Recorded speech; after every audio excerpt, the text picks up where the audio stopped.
السلام علیکم ورحمۃ اللہ وبرکاتہ۔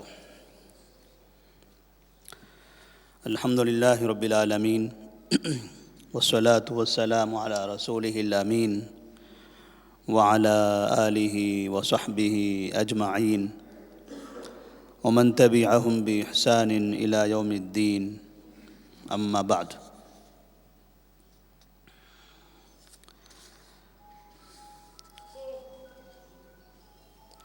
نبی کریم صلی اللہ علیہ وسلم کی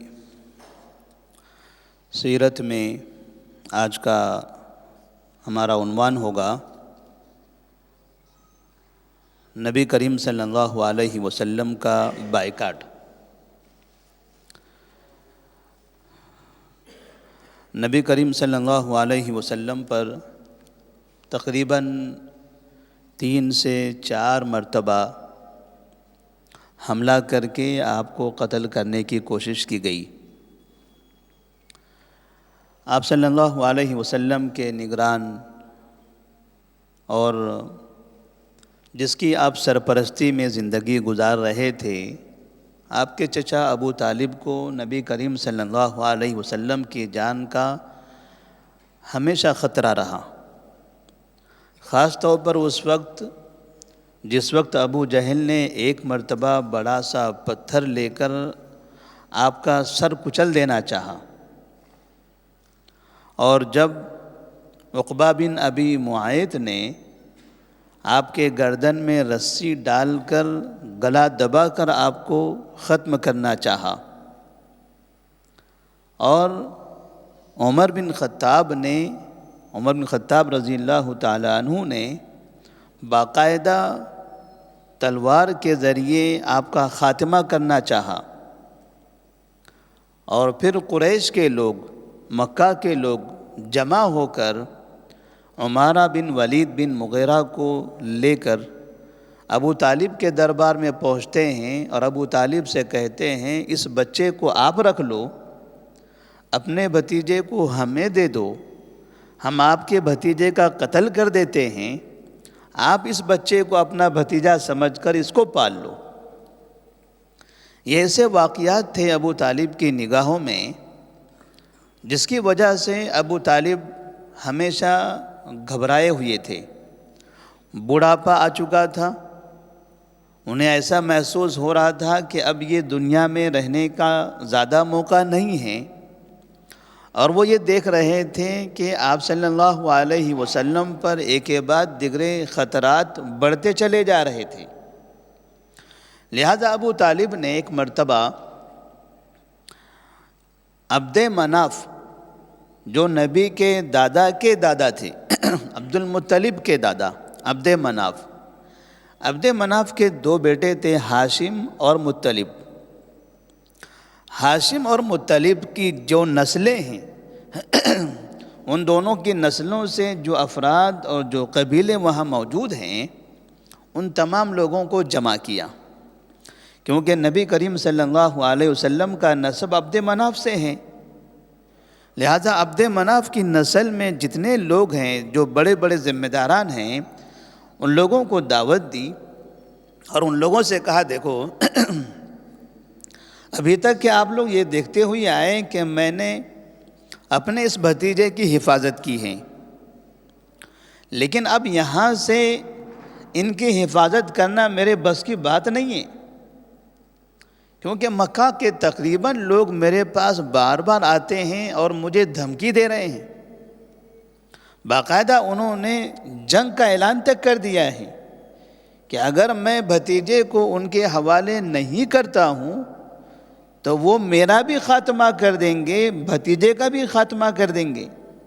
میں بوڑھا ہو چکا ہوں، اب یہ ان کی حفاظت کرنا میرے اکیلے کے بس میں نہیں ہے، آپ بھی تو یہی خاندان کے ہو، یہ شخص آپ کے خاندان کا ہے، اس کے دادا یہ عبد مناف بھی ہیں، آپ بھی عبد مناف کی نسل سے ہو، تو کیا آپ لوگ اپنے خاندان کے آدمی کی حفاظت نہیں کرو گے؟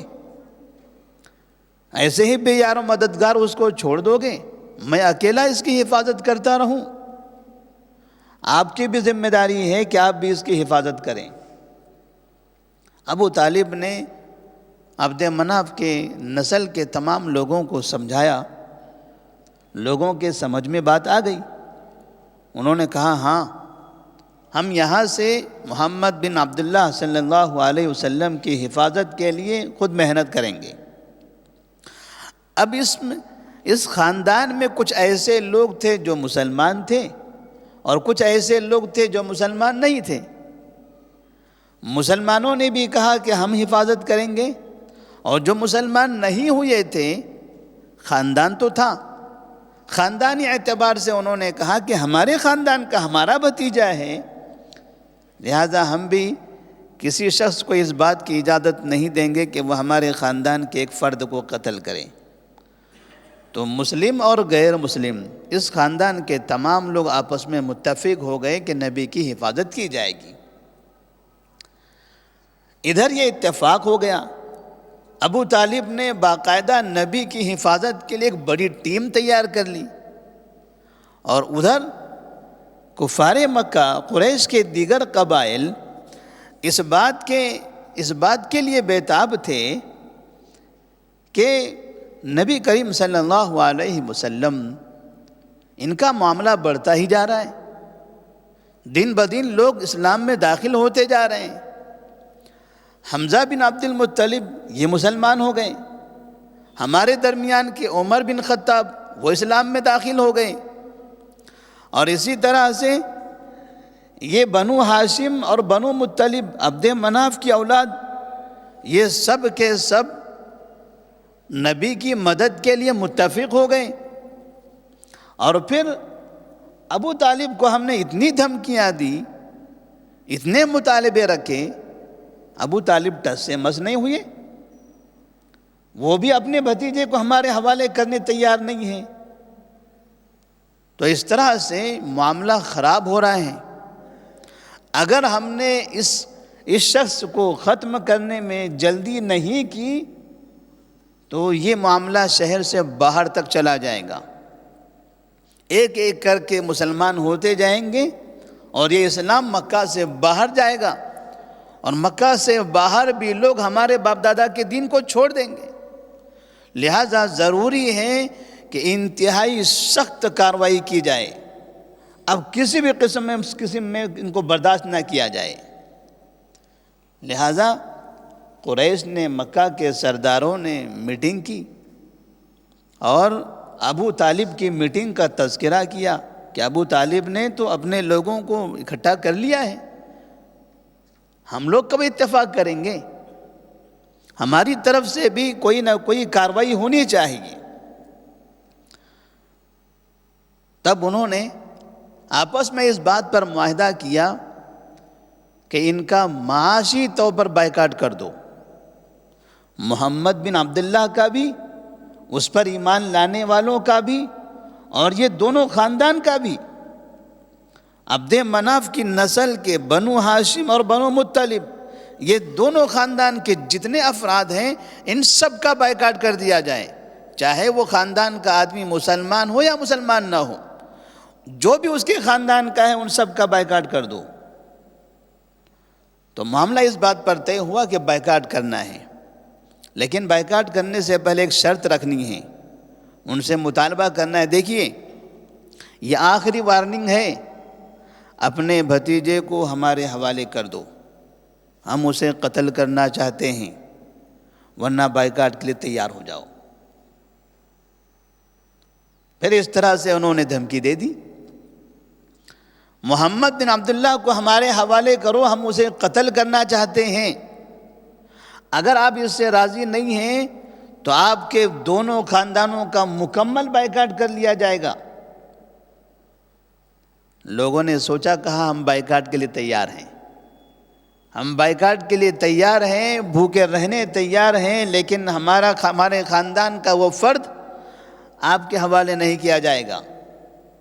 نبی کریم صلی اللہ علیہ وسلم کی حفاظت کے لیے اب یہاں ابو طالب جو اکیلے تھے، اب باقاعدہ بنو ہاشم اور بنو مطلب ایک دو بڑے خاندان تیار ہو گئے، جس خاندان میں مسلمان بھی تھے اور غیر مسلم بھی تھے۔ سب نے مل کر کہا کہ ہم اس کی حفاظت کریں گے، چاہے تم جو چاہے کر لو۔ ادھر قریش نے اتفاق کر لیا کہ ایک اعلان لگایا جائے اور وہ اعلان کعبے کے اندر لگا رہے، اس لیے کہ کعبہ مقدس جگہ ہے، دنیا کی جو بھی قوم یہاں پر آئے گی اس اعلان کو پڑھے گی اور اس کے مطابق عمل کرے گی۔ تو اعلان میں کیا ہوگا؟ اعلان میں یہ بات لکھی جائے گی کہ کوئی بھی شخص بنو ہاشم اور بنو مطلب، یہ جو دو خاندان کے لوگ ہیں جو محمد بن عبداللہ کی حفاظت کے لیے تیار ہوئے ہیں، ان دونوں خاندان کے کسی فرد کو نہ اپنی بیٹی دے گا نہ ان کی بیٹی سے نکاح کرے گا۔ انہیں نکاح کے اعتبار سے مکمل بائیکاٹ، نہ اپنی بیٹی ان کے گھر جائے نہ ان کی بیٹی ہمارے گھر آئے۔ اور دوسری چیز، نہ ہماری دکان سے کوئی سامان وہ خریدیں گے نہ ان کی دکان سے کوئی سامان ہم خریدیں گے، انہیں سامان خریدنے کا مکمل بائیکاٹ ہو، اس طرح سے وہ معاشی طور پر مکمل تباہ ہو جائیں۔ اور پھر کوئی بھی کسی بھی جگہ پر راہ چلتے ہوئے گھروں میں، مجلس میں، دکانوں میں، بازاروں میں، پہاڑوں پر، کسی بھی جگہ پر ان دو خاندان کے لوگوں سے کوئی ملاقات نہ کرے، کوئی ان کے ساتھ نہ بیٹھے، اور پھر ان کے گھروں میں نہ جائے اور نہ ان کو اپنے گھروں میں آنے دے۔ اور کسی بھی جگہ پر کوئی بھی شخص مل جائے یہ دونوں خاندان کا تو ان سے بات نہ کی جائے، یعنی جس طرح سے بھی ممکن ہو سکتا ہے ان کو لاچار مجبور کر دیا جائے، محصور کر دیا جائے، باندھ کر رکھ دیا جائے، نہ بات چیت ہو، نہ ملاقات ہو، نہ لین دین ہو، نہ گھروں میں آنا جانا ہو، نہ دکانوں سے سامان خریدنا ہو، نہ نکاح کی باتیں ہوں، کوئی بھی تعلق ہمارا ان سے باقی نہ رہے۔ اور اگر وہ چاہتے ہیں کہ یہ ساری چیزیں رہیں تو ان سے کہیں کہ محمد کو ہمارے حوالے کر دو، تب یہ ساری چیزیں آپ کے لیے صحیح ہو جائے گی۔ اس طرح سے یہ ساری باتیں انہوں نے لکھی، اور یہ بھی لکھا کہ کسی بھی شخص کے دل میں ان لوگوں کے لیے رحم نہ آئے، کوئی یہ نہ سمجھے کہ ان میں بچے بھی ہیں، بوڑھے بھی ہیں، عورتیں بھی ہیں، اگر ہم نے ان کو کچھ بیچا نہیں، ان سے کچھ خریدا نہیں، ان کے نکاح میں شریک نہیں ہوئے تو کس طرح سے ان کی زندگی گزرے گی؟ وہ ہمارے ہی لوگ ہیں، ہمارے ہی شہر کے لوگ ہیں۔ کسی کے دل میں رحم بھی نہیں آنا چاہیے۔ اور اگر یہ دونوں خاندان کے لوگ کہیں رحم کی اپیل کرتے ہیں، کوئی صلح کرنا چاہتے ہیں تو کوئی صلح قبول نہیں کی جائے گی۔ ایک ہی راستہ ہے، یا تو اپنے اس بھتیجے کو ہمارے حوالے کر دو یا بائیکاٹ کے لیے تیار رہو، کوئی صلح نہیں، کوئی سنوائی نہیں، کوئی رحم نہیں۔ اس طرح کی تقریباً 7 سے 8 باتیں لکھ کر انہوں نے کعبے کے اندر لٹکا دی۔ بائیکاٹ شروع ہو گیا، لوگوں کو پتہ چلا، لوگ پریشان ہیں، اپنے پرائے نظر آ رہے ہیں، اپنا ہی شہر، کوئی نیا شہر، اجنبی شہر نظر آ رہا ہے، کوئی سلام کرنے تیار نہیں، کوئی بات کرنے تیار نہیں، کوئی ملاقات کرنے تیار نہیں، جو سامنے آتا ہے منہ موڑ لیتا ہے، دکان پہ سامان خریدنے جاؤ واپس کر دیتا ہے، کوئی اپنی دکان پر آتا نہیں ہے۔ لوگ ایسے پریشان ہو گئے کہ آہستہ آہستہ ان کے گھروں کا سامان ختم ہونے لگا، کھانے پینے کی چیزیں ان کے پاس سے ختم ہوتی چلے گئی۔ باہر کا کوئی تاجر مکہ میں آتا تھا تجارت کرنے، دکان لگانے کے لیے، اگر اس کے پاس جاتے، کیونکہ یہ باہر کا آدمی ہے وہ تو دے سکتا ہے، اس کے پاس جاتے تھے سامان خریدنے تو یہ مکہ والے پہنچ جاتے تھے، یہ کتنے میں بیچا ہے آپ نے؟ 2 دینار میں، ہم 5 دینار دینے تیار ہیں، 5 دینار میں ہم کو دے دو۔ اب وہ دکاندار کو جب 5 دینار ملیں گے 2 دینار میں کیوں بیچے گا؟ فائدہ اس کا اس میں ہو رہا ہے۔ تو اس طرح سے باقاعدہ ابو لہب لوگوں سے کہتا تھا، جاؤ کسی بھی جگہ باہر کے تاجر سے خریدتے ہوئے ان لوگوں کو دیکھو تو وہاں جا کر فوراً بھاؤ بڑھا دو۔ وہ اگر 1 دینار میں لے رہا ہے، آپ 2 دینار دینے تیار ہو جاؤ، 2 میں لے رہا ہے 3 دینے تیار ہو جاؤ، تاجر کو مجبور کر دو کہ وہ ان کے ہاتھ بیچے نہ. اس طرح سے باہر کے آنے والے لوگوں کو بھی انہوں نے باندھ دیا. مجبور ہو کر نبی کریم صلی اللہ علیہ وسلم اور آپ کے دونوں خاندان کے لوگ ابو طالب کی گھاٹی میں جا کر محصور ہو گئے. شہر سے باہر دو پہاڑوں کے درمیان جو وادی ہے شعب ابی طالب جسے کہا جاتا ہے، اس جگہ جا کر آباد ہو گئے. وہاں رہنے لگے. لوگوں سے تعلقات ختم ہو گئے. شہر میں آنا جانا بند ہو گیا. شہر کے لوگ وہاں نہیں آتے تھے. کس سے ملاقات نہیں ہو رہی تھی. گھر کا جو سامان جو توشہ لے کر گئے تھے آہستہ آہستہ وہ ختم ہوتا چلا گیا. اور مسلسل 3 سال تک اسی طرح سے انہوں نے زندگی گزاری. نبوت کے 7ویں سال محرم کے مہینے میں، محرم کی پہلی تاریخ کو شعب ابی طالب میں گئے تھے تو نبوت کے 10ویں سال ماہ محرم میں واپس آئے ہیں. 3 سال تک جہاں کوئی چھت نہیں ہے، جہاں کوئی گھر نہیں ہے، آسمان کے نیچے اس طرح سے انہوں نے زندگی گزاری. 3 سال تک مکے والے بھی ایسے مضبوطی سے ڈٹے رہے کہ 3 سال تک نہ ان سے بات کرتے تھے، نہ انہیں کوئی سامان خریدنے دیتے تھے، نہ بیچنے دیتے تھے، نہ باہر نکلنے دیتے تھے. 3 سال تک کسی بھی طرح کا کوئی معاملہ نہیں رکھا. اور یہ 3 سال کا بائیکاٹ کسی قوم کے لیے بڑا کٹھن ہوتا ہے، بڑا مشکل دور تھا. مورخین لکھتے ہیں کہ جب لوگ سو جاتے تھے، مکہ میں سناٹا چھایا رہتا تھا، تو رات میں وہ دور شعب ابو طالب کی گھاٹی سے عورتوں کے اور بچوں کے بھوک سے رونے کی آوازیں آتی تھیں، کیونکہ ان کے پاس نہ کھانے کے لیے کھانا ہے، نہ پینے کے لیے پانی ہے. بچے بھوک اور پیاس سے تڑپ رہے ہیں، عورتیں تڑپ رہی ہیں، اور اس کی وجہ سے وہ چیخ رہے ہیں، چلا رہے ہیں.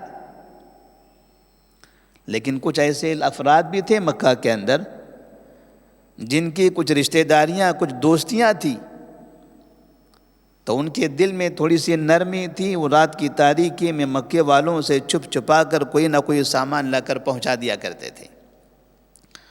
مگر وہ چھپا کر آنے والے وہ 1-2 افراد کتنے لوگوں کا پیٹ بھر سکیں گے؟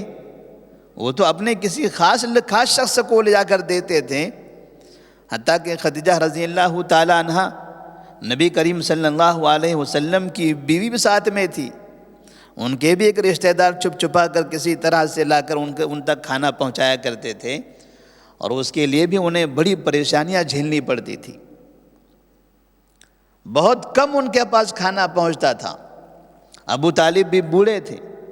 نبی کریم صلی اللہ علیہ وسلم کی ہمیشہ فکر رہتی تھی.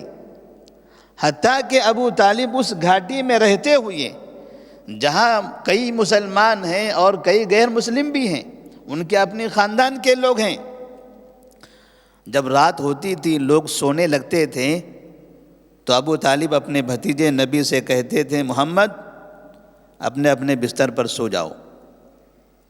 نبی کریم صلی اللہ علیہ وسلم سو جاتے تھے. تھوڑی سی رات ہو جاتی اور دیکھتے کہ تمام کے تمام لوگ سو رہے ہیں. چپکے سے ابو طالب جاتے اور کہتے، محمد اٹھو، چلو وہ بستر پر سو جاؤ. اور وہاں سے اپنا دوسرا بھتیجا یا بھانجا جو ان کا رشتہ دار ہوتا اسے کہتے، تم یہاں سے اٹھو، محمد کے بستر پر سو جاؤ. کیونکہ رات میں سوتے وقت سب نے دیکھا ہے کہ محمد یہ بستر پر سوئے ہوئے ہیں. اگر کوئی شخص نے دیکھ لیا ہے دھوکے سے آ کر محمد کو قتل کرنا چاہے تو تم اپنی جان دے دینا، مگر محمد کو قتل ہونے نہ دینا. ابو طالب رات کی تاریکی میں اس طرح سے حفاظت کرتے تھے نبی کریم صلی اللہ علیہ وسلم کی. تمام لوگوں نے تقریباً 3 سال کا ایسا عرصہ گزارا. اور ادھر مکہ مکرمہ کے اندر یہ 3 سال جب گزر رہے تھے، آخر وہ بھی تو انسان ہیں، کتنے لوگوں کے دوست ہیں، کتنے لوگوں کے ننیالی رشتے ہیں، کتنے لوگوں کے پڑوسی ہیں، کتنے لوگوں کے کاروباری پارٹنرز ہیں، کئی طرح کے لوگ موجود ہیں۔ ایک مرتبہ کی بات ہے کہ ان کے درمیان ہشام بن عمرو نامی ایک شخص، اس شخص نے یہ سوچا کہ کب تک کہ ان کا بائیکاٹ کیا جائے۔ وہ رات میں چپکے وہ گھاٹی میں جاتے تھے، کچھ لوگوں تک کھانا پہنچاتے تھے۔ ان کے دل میں نرمی تھی، محبت تھی کہ ہمارے ہی لوگ ہیں، کیوں ہم اپنے لوگوں کو پریشان کریں، ہم اپنے گھر میں سوئیں، کھانا کھائیں، پانی پئیں، اچھی زندگی گزاریں، اور ہمارے شہر کے لوگ ایسی پریشانی کی زندگی میں مبتلا رہیں۔ انہیں تکلیف ہوتی تھی۔ تو ہشام بن عمرو نے یہ سوچا کیوں نہ ہم مکے کے اندر کچھ لوگوں کو تیار کریں اس بائیکاٹ کے خلاف۔ لہذا ہشام بن عمرو نے پلاننگ بنائی اور اس شخص نے زہیر بن ابی امیہ المخزومی سے ملاقات کی۔ زہیر بن ابی امیہ المخزومی، ان کی والدہ کا نام تھا عاتقہ بنت عبد المطلب، یعنی عبد المطلب کا جو خاندان ہے یہ ان کا ننیالی خاندان ہو گیا۔ تو یہ تو مکہ میں تھے، جو ددیال والے تھے، جو اس خاندان کے تھے باپ دادا کے، وہ لوگ شیب ابی طالب میں تھے۔ تو ان سے جا کر زہیر بن ابی امیہ المخزومی سے ہشام بن عمرو نے کہا ارضیت ان تأکل الطعام وتشرب الشراب واخوالک بحیث تعلم، تمہیں کیسے لگ رہا ہے کہ تم اپنے گھر میں ہو، کھانا کھا رہے ہو، پانی پی رہے ہو، اور تمہارے ماموں لوگ اس حالت میں ہیں؟ شرم نہیں آتی تم کو؟ ان کی حفاظت کے لیے، ان کی مدد کے لیے تم کچھ بھی نہیں کر سکتے؟ تو زہیر نے کہا فما اصنع وانا رجل واحد، کہ میں کیا کر سکتا ہوں، میں اکیلا ہوں، میرے ماموں لوگ ہیں، میرا ننیال ہے وہ، مگر میں اکیلا کیا کروں گا؟ یہ پورا کا پورا شہر متفق ہو چکا ہے ان کے خلاف، سب نے مل کے بائیکاٹ کیا ہوا ہے، میرے اکیلے کی کون سنے گا؟ اما واللہ لو کان معی رجل آخر لقمت فی نقضها، قسم اللہ کی اگر میرے ساتھ ایک بھی آدمی دیتا ہے، کوئی بھی ایک آدمی بھی اگر میرا ساتھ دیتا ہے تو میں اس معاہدے کو توڑ کر رکھ دوں گا۔ تو ہشام نے کہا قد وجدت رجلا، آپ ایک آدمی چاہتے ہو نا، چلیے ایک آدمی موجود ہے۔ کہا کون ہے؟ کہا انا، میں ہوں، میں آپ کی مدد کرنے کے لیے تیار ہوں۔ تو زہیر نے کہا ہم دو ہی آدمی، ایسا کیوں نہ کریں کہ ایک تیسرے کو بھی تلاش کر لیں، دو سے اگر تین ہو جائیں تو ہو سکتا ہے اور طاقت مل جائے اور ہم آسانی سے اس معاہدے کو توڑ سکیں۔ تو ایسی صورت میں انہوں نے تیسرے کو تلاش کرنا شروع کیا۔ تو ہشام بن عمرو چپکے سے ایک مرتبہ مطعم بن عدی کے پاس پہنچے اور اس سے جا کر کہا کہ تم بھی قریش کے خاندان میں سے ہو، تمہارے ہی قبیلے کے وہ لوگ ہیں، تم اپنے گھروں میں زندگی گزار رہے ہو اور تمہارے قبیلے کے لوگ اس گھاٹی میں بھوکے پیاسے زندگی گزار رہے ہیں، آپ کچھ نہیں کر سکتے ان کے لیے؟ تو انہوں نے کہا وَيْحَكَ مَاذَا أَصْنَعُ، مجھے کیا کرنا چاہیے؟ إِنَّمَا أَنَا رَجُلٌ وَاحِدٌ، اگر میں تیار ہو گیا تو میں اکیلا پڑ جاؤں گا، مجھے تو کسی کی مدد کی ضرورت ہے، کوئی ایک ٹیم ہو ہمارے ساتھ تاکہ میں کام کر سکوں۔ تو ہشام نے کہا قد وجدت ثانیا، آپ کو دوسرا چاہیے؟ دوسرا بھی موجود ہے۔ کہا کون ہے؟ انا، میں ہوں۔ کہا ایک تیسرا بھی تلاش کر لو۔ کہا وہ بھی موجود ہے۔ کہا وہ کون ہے؟ زہیر۔ اب اس طرح سے زہیر، ہشام اور مطعم بن عدی تین تیار ہو گئے۔ پھر ان تینوں نے کہا چلیے ایک چوتھے کو بھی تلاش کر لیتے ہیں۔ تو اس طرح سے ہشام بن عمرو ابو البختری بن ہشام کے پاس پہنچے اور ان کو بھی غیرت دلائی، خاندانی غیرت، قبیلوں کی غیرت اور انسانیت کی غیرت۔ وہ بھی تیار ہو گیا۔ اس نے کہا اچھی بات ہے، لیکن میں اکیلا کیا کر سکوں گا، آپ تو مجھ سے کہہ رہے ہو۔ تو چونکہ ہشام ہر ایک کے پاس جاتے تھے اور ہر ایک کے پاس اس بات کو راز میں رکھا کرتے تھے، کسی کو نہیں پتا تھا کہ یہ باتیں لوگوں سے ہو رہی ہیں۔ ان کے پاس گئے، انہوں نے کہا کہ میں اکیلا کیا کروں گا، میرے ساتھ کوئی تو ہو مدد کرنے کے لیے، ہم مل کر کریں گے۔ تو کہا ہاں تمہیں دوسرے کی تلاش ہے؟ کہا ہاں۔ کہا میں ہوں۔ کہا اور؟ کہا زہیر بھی ہے۔ کہا اور؟ کہا مطعم بن عدی بھی ہے۔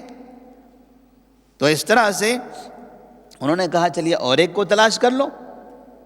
تو اس طرح سب نے آپس میں بات کرتے کرتے 5 لوگوں کی ٹیم بنائی، اور آخری شخص تھا زمعہ بن اسود۔ زمعہ بن اسود بھی ان کے ساتھ تیار ہو گیا۔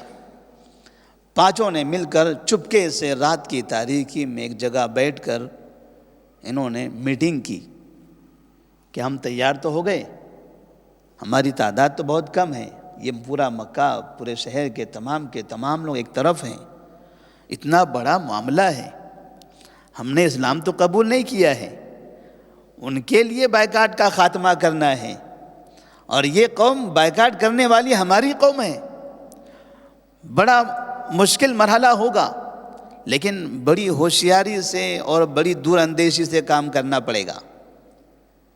تو کیسے کیا جائے؟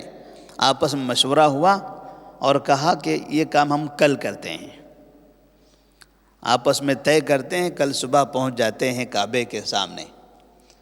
لوگ مکے والے اپنے اپنے کام و کاج کے ساتھ وہاں پر پہنچے ہوئے تھے۔ تو اس درمیان میں زہیر،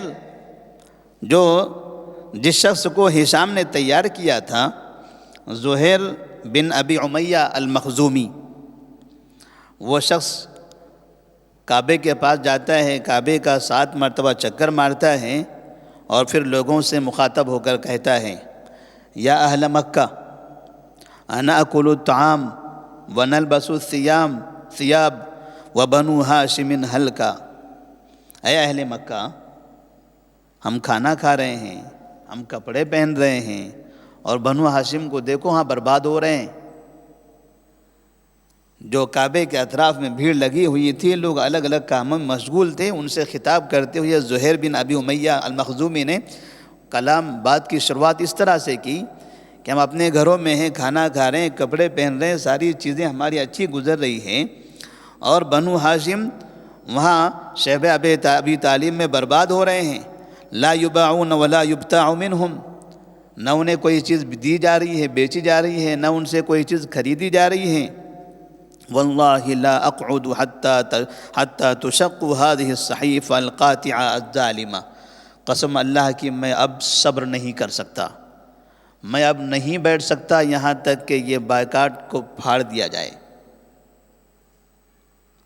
اب یہ ہم سے برداشت نہیں ہوگا۔ اس نے اپنی طرف سے بات کہی کہ میں اب صبر نہیں کروں گا۔ اس کا زہیر بن ابی امیہ المخزومی کی یہ بات ابھی مکمل ہوئی تھی کہ ابو جہل جو ایک کنارے موجود تھا، اس نے کہا کذبت واللہ لا تشق، جھوٹے ہو تم، یہ معاہدہ کبھی توڑا نہیں جائے گا، یہ معاہدے کا جو مقاطعہ بائیکاٹ کا جو اعلان لٹکایا گیا ہے، یہ اعلان کو ختم نہیں کیا جائے گا۔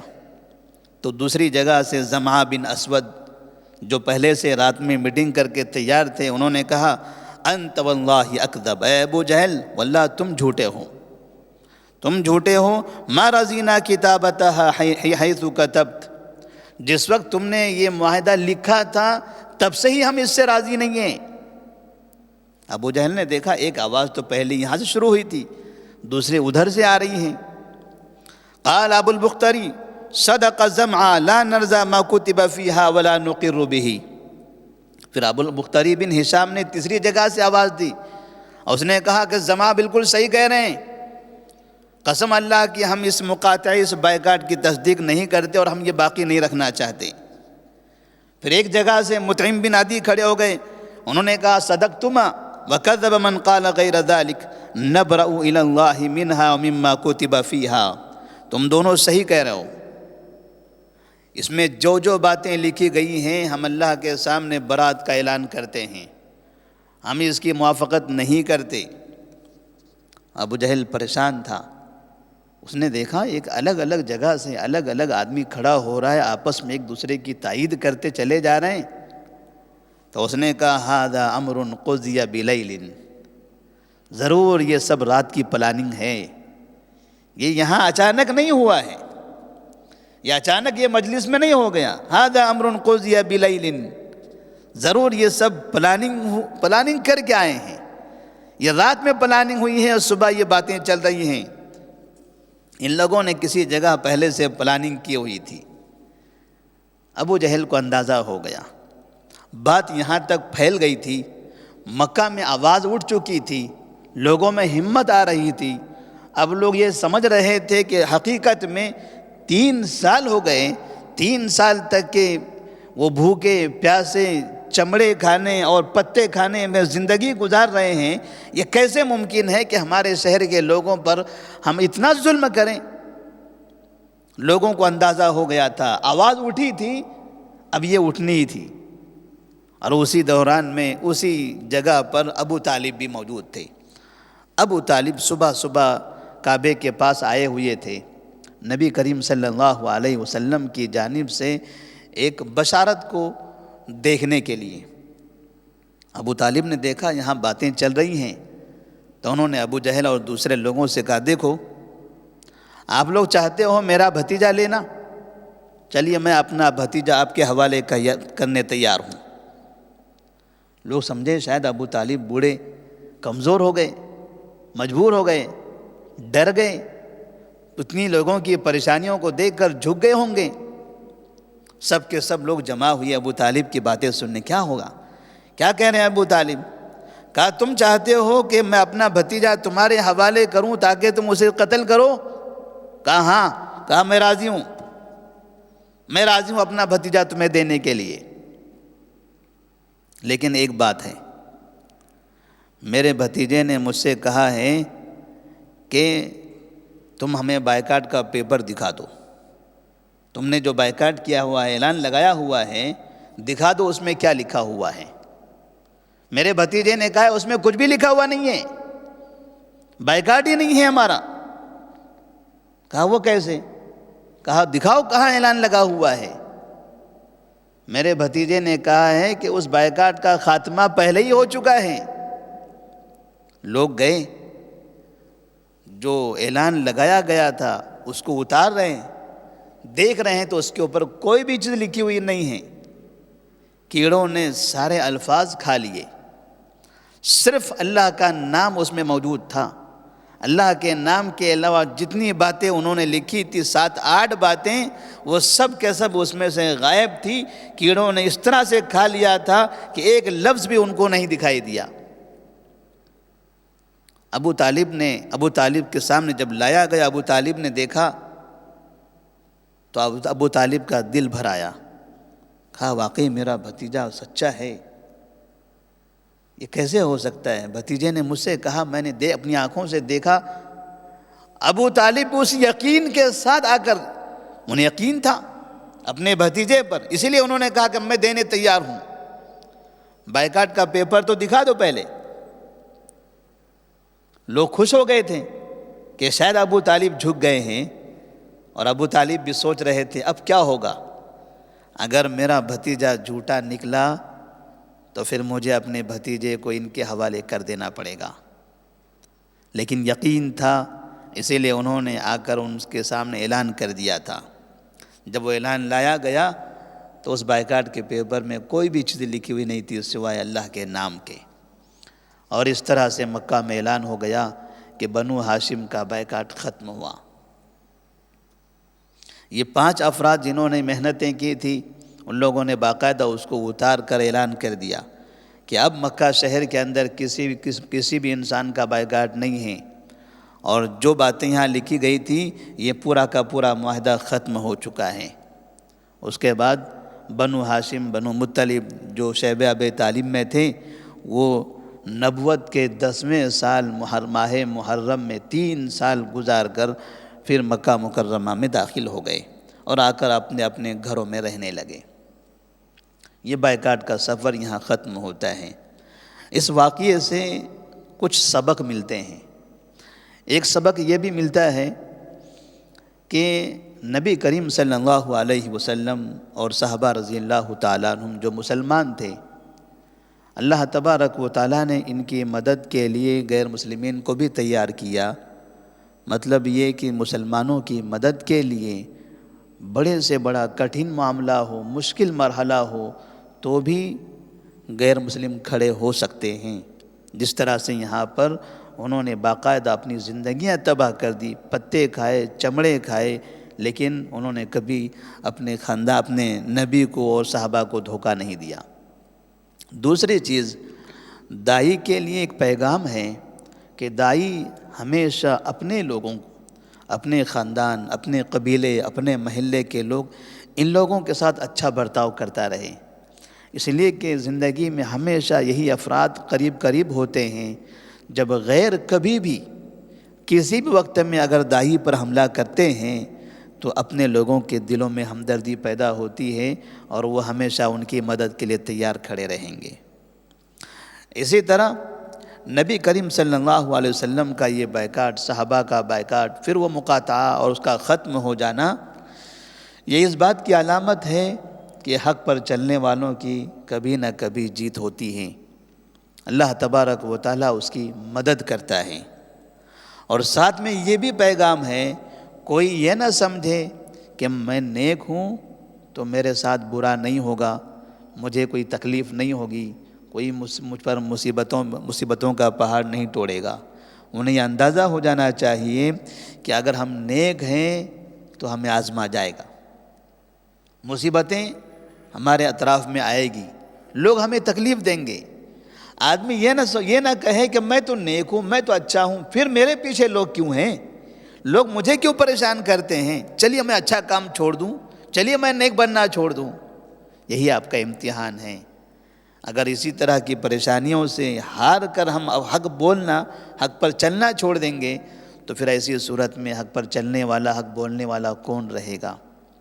نبی کریم صلی اللہ علیہ وسلم کی زندگی یہ تمام مسلمانوں کے لیے، تمام دعات کے لیے نمونہ ہے۔ اللہ سے دعا ہے کہ اللہ تبارک و تعالی ہمیں بھی مصیبتوں میں صبر کرنے کی توفیق عطا فرمائے، اور وہ صحابہ جنہوں نے نبی کریم صلی اللہ علیہ وسلم کی خدمت کی ہے، مدد کی ہے، پریشانیوں میں آپ کا ساتھ دیا ہے، اللہ تبارک و تعالی ان تمام کو جزائے خیر عطا فرمائے، جنت میں اعلیٰ مقام عطا فرمائے، اور ہم سب کو ہمیشہ اسلام کی خدمت کرنے کی، اسلام کے لیے اسلام کی مدد کرنے کی توفیق عطا فرمائے۔ والسلام علیکم ورحمۃ اللہ وبرکاتہ۔